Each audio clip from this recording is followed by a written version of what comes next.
Dans les Landes à présent, c'est un requin bleu qui a semé la panique parmi les vacanciers. Début août, un squale est venu s'échouer sur le rivage. Alors rassurez-vous, c'est seulement un petit requin, inoffensif pour l'homme, mais sa présence si près des côtes interroge. Juliette Baeza et Thierry Breton. Le sauvetage est peu commun.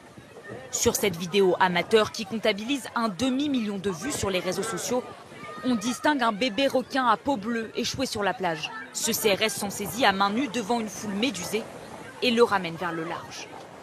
La scène se déroule au début du mois d'août en pleine saison sur la plage des Océanides à Cap-Breton. Nous avons retrouvé Grégory Metsch, le policier qui a sauvé l'animal, sur les lieux de son intervention. J'arrive au milieu du monde, je découvre que c'est un requin. On ne pouvait pas le laisser là, voilà, vu les dangers de morsure que ça pouvait engendrer. Sur le moment, voilà, on ne réfléchit pas trop, on essaie de trouver la meilleure solution le plus rapidement possible. On le voit là dans les vagues là. Ce jeune vacancier a assisté à la scène, un peu effrayé. Au départ, je me suis dit, je sens que je ne vais pas me baigner juste après que j'ai vu ça, parce que quand même, ouais, ça fait peur. Les requins à peau bleue sont pourtant une espèce inoffensive pour l'homme.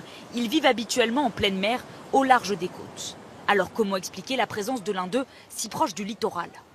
Ça peut être la température de l'eau, les courants, la salinité, la proximité du canyon aussi peut être un facteur favorisant ce type de comportement.